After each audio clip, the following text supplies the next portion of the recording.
Ang atong isgutan karon mao kining mahitungod sa SSPX. Ang SSPX tinuod gayud nga Roman Catholic.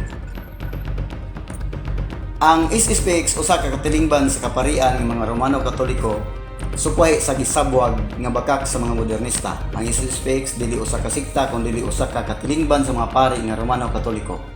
Niadtong tuig 1970, November 1, gitukod ni Archbishop Marcelo Lefebvre ang SSPX kon Society of St. Pius X. Aniya ang asoy sa founder mismo sa SSPX kon Society of St. Pius X. Ato kining mabasa sa libro An Open Letter to Confused Catholics by His Grace Archbishop Marcelo Lefebvre sa page 143. Returning to Europe to take up the position of Superior General of the Holy Ghost Fathers, I tried to maintain the essential values of priestly formation. Pagbalik sa Europe aron makuha ang posisyon nga Superior General sa Holy Ghost Fathers, gisulayan nako nga ipadayon ang mga hinungdanon nga mithi sa formasyon sa pagkapari. Already before that date, I was getting numerous calls from families and from priests asking me where to send young men desiring to enter the priesthood. Sa ato pa sa wala pa kana nga pizza, nakadawat ako daghang mga tawag gikan sa mga pamilya o gikan sa mga pari nga nangutana kanako kung asa ipadala ang mga batan-ong lalaki nga nagtinguha nga mosulod sa pagkapari. I admit that I was very hesitant. Giangkon nako nga nagukon-ukon o nagduha-duha gyud ko. Freed from my responsibilities and at time when I was thinking of retirement, my mind turned to the University of Fribourg in Switzerland, still orientated toward Thomist doctrine. Gawas no na ako gikan sa akong mga kaakuhan ug sa panahon nga naghuna-huna nako sa pagretiro. Ang akong hunahuna napunting ngadto sa Universidad sa Freiburg sa Switzerland nga nagtudlo pagyapon sa doktrina nga gitudlo ni Santo Tomas Aquinas, Doctor of the Church, Thomist doctrine.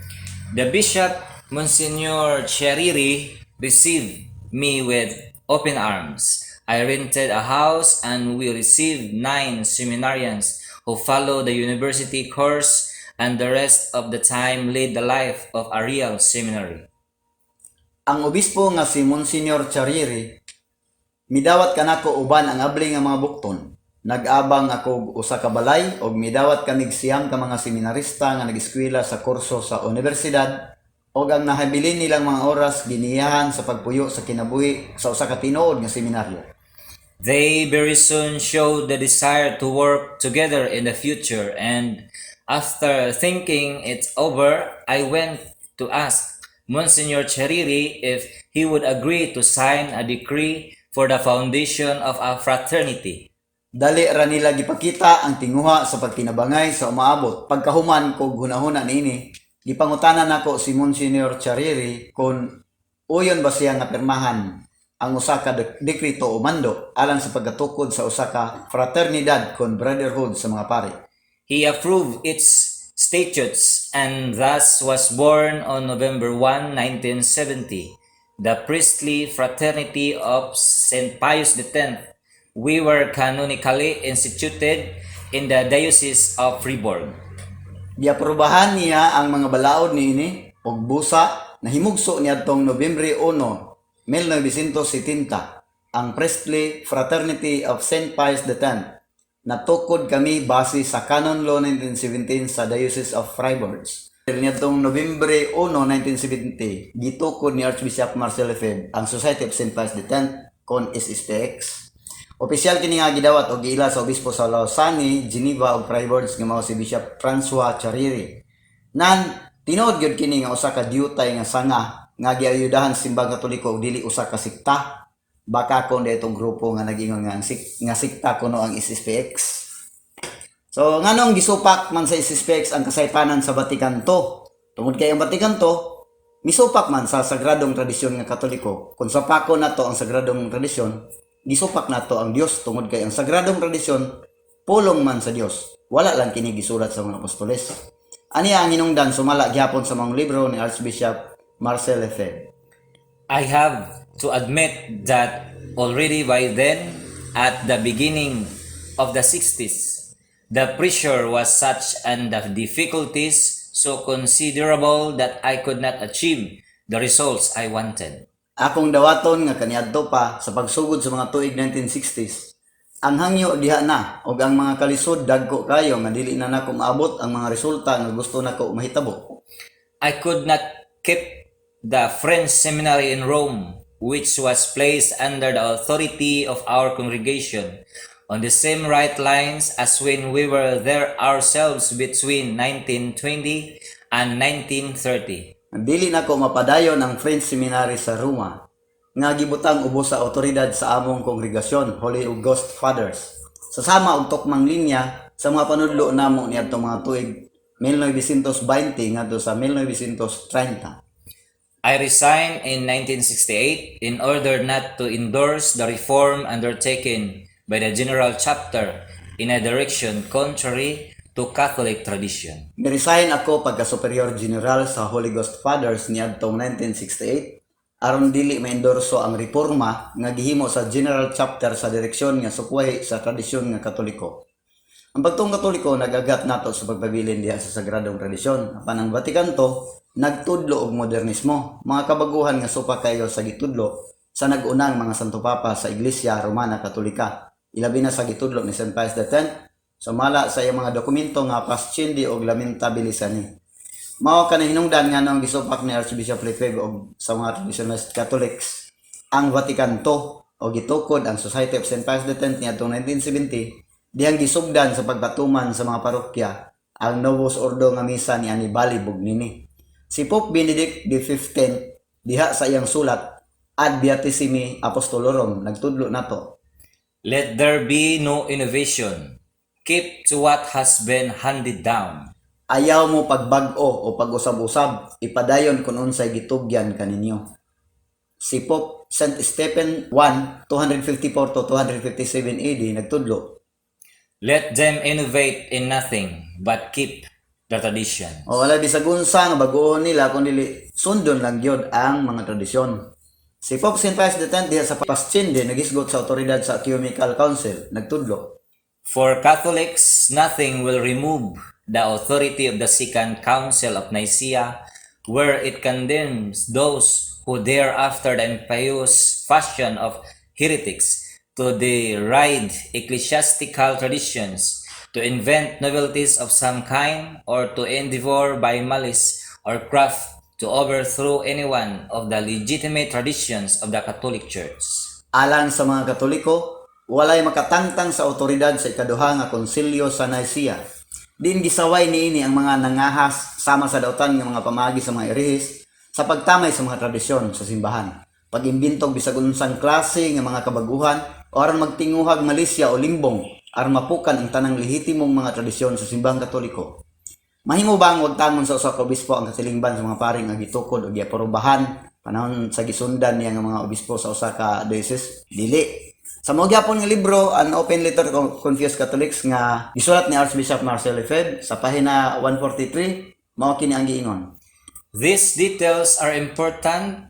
As you will see, a bishop has the right, canonically, to establish in his diocese associations which Rome recognizes ipso facto. Kini nga mga detalye hinungdanon ingon sa inyong makita. Ang usa ka obispo dunay katungod sa nga canonical, pagtukod og mga kapunungan diha sa iyang dioceses ipso facto, giila sa Roma.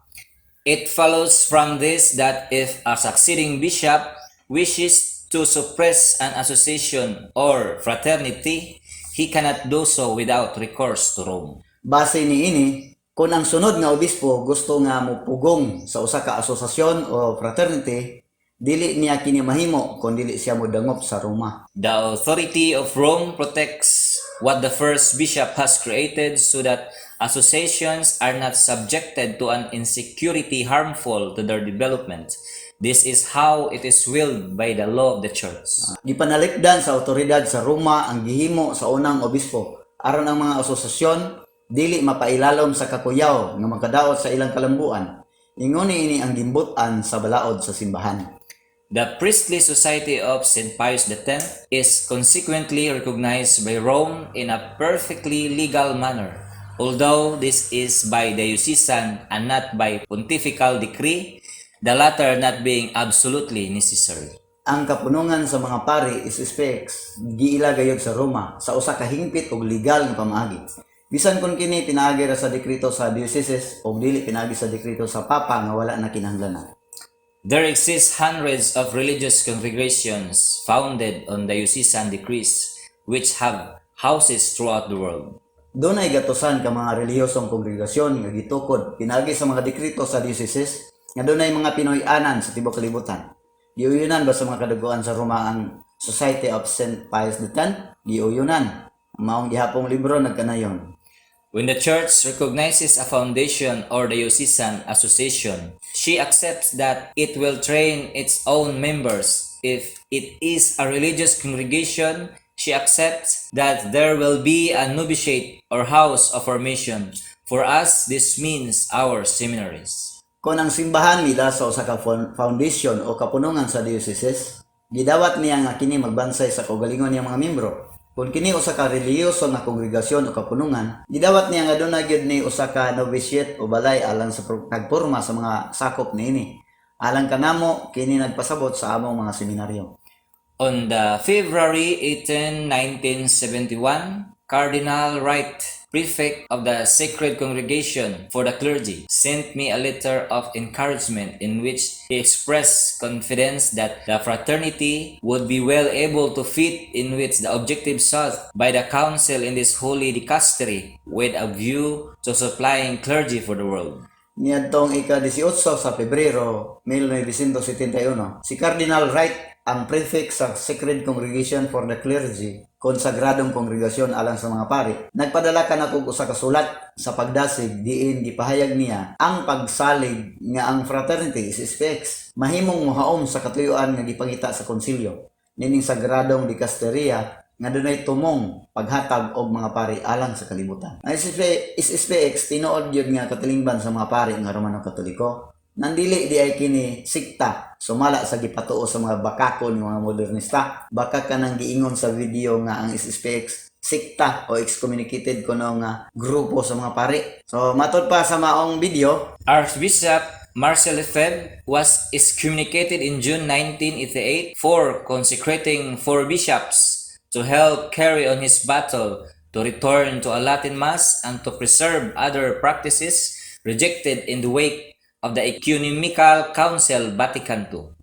Di-excommunicate ko no si Archbishop Marcel Lefebvre niadtong 1988 tungod sa iyang pagkonsagrar sa upat ka obispo, aron pagtabang niya sa iyang gubat, aron pagpabalik sa Latin nga misa ug pagpreserbar sa ubang mga balansayon nga gisalikway human sa Vatican II. Kinsa may nag-excommunicate diyan ni Archbishop Lefebvre? The declaration of excommunication by Cardinal Gantin from the office of the Congregation of 4 Bishops, July 1, 1988. I declare that the above mentioned Monsignor Marcel Lefebvre and Bernard Pillay, Bernard Tessier de Malgaris, Richard Williamson, and Alfonso de Galareta have incurred ipso facto excommunication laeti sententiae reserved to the Apostolic See from the office of the Congregation for Bishops, July 1, 1988. Bernardinus Cardinal Gantin, prefect of the Congregation for Bishops.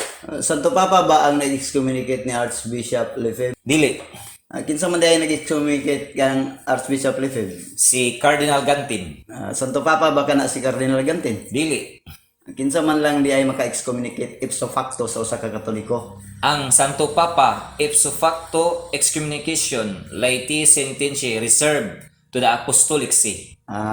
Reserved to the Apostolic See gani, Santo Papa region mo ay dunay gahom paghimo niya na. Maayo man og miingon reserved to the See of Cardinal Gantin. So nabay giingon diha nga ipso facto excommunication laeti sententiae reserved to the See of Cardinal Gantin. Wala. Ipso facto, excommunication laeti sententiae reserved to the Apostolic See ang giingon. Nandili dahil tinuod nga excommunicated from the Catholic Church kining SSPX bishops. Dili, Anong nakigubat man si Archbishop Lefebvre aron pagpabalik sa Latin nga misa? kay buot man kini wagtangon sa mga modernista. Gani, wala na may Latin Mass diha sa mga parokya bisan sa atong parokya. Klaro man kaayo na. Dili day dautan ang tuyo ni Archbishop Lefebvre sa iyang gubat kay pagpreserbar man sa misa nga Katoliko nga maong Latin Mass o pagpreserbar usab sa ubang mga balansayon nga gisalikway human sa Vatican to. Giuyunan ba kini sa tanang mga opisyal sa Vatican? Wala. Nganong wala man nila kini giuyun eh? Kay dili man Santo Papa ang nag-excommunicate, kardinal man lamang o ang usa ka kardinal walay gahom pag-excommunicate sa usa ka Katoliko gikan sa simbahang Katoliko. Mahimo iyang i-excommunicate ang iyang sakop sa iyang diocese apan dili kini excommunicated sa laing diocese. Kung excommunicated ka sa obispo sa Manila, excommunicated ka ba usab sa Bohol? Dili. Nan bisan di ay kung gi-excommunicate ka sa Manila, dili ka excommunicated sa Bohol. Buti pa sabot, dili ka excommunicated from the Catholic Church kung obispo o kardinal lamang ang mag-excommunicate nimo. So kinsa bay nag-excommunicate ni Michael Cerularios katong founder sa Orthodox Catholics niadtong 1054? Ang nag-excommunicate niya mao si Pope Leo IX. Niadtong 1054 tungod kay gusto niya nga siya maoy ilhon nga pangulo sa simbahang Katoliko. Kinsa may nag-excommunicate pod ni Martin Luther? Si Martin Luther gi-excommunicate ni Pope Leo X. Giwarningan siya niadtong June 15, 1520 o gi-excommunicate siya ni Pope Leo X niadtong January 15, 21. So si Michael Cerularios gi-excommunicate man pud to ni Pope Leo IX. Si Martin Luther gi-excommunicate ni Pope Leo X. Kinsa may nag-excommunicate ni Archbishop Lefebvre? Si Pope John Paul II ba? Dili, si Cardinal Gantin ramaoy nag-excommunicate ni Archbishop Lefebvre. Doon na ba'y mga kardinal nga misupak sa excommunication decree ni Cardinal Gantin? Duna, si Cardinal Edward Cassidy, President of the Pontifical Council for Christian Unity niadtong May 3, 1994 miingon, "The situation of the members of the society is an internal matter of the Catholic Church. The society is not another church or ecclesial community in the meaning used in the directory." Ang kahimtang sa mga sakop sa SSPX usa day kakahimtang nga naa ra sulod sa simbahang Katoliko. Internal matter. Ang SSPX dili laing simbahan. Gawas ni Cardinal Cassidy, doon na pa ba'y laing misupak sa excommunication decree ni Cardinal Gantin?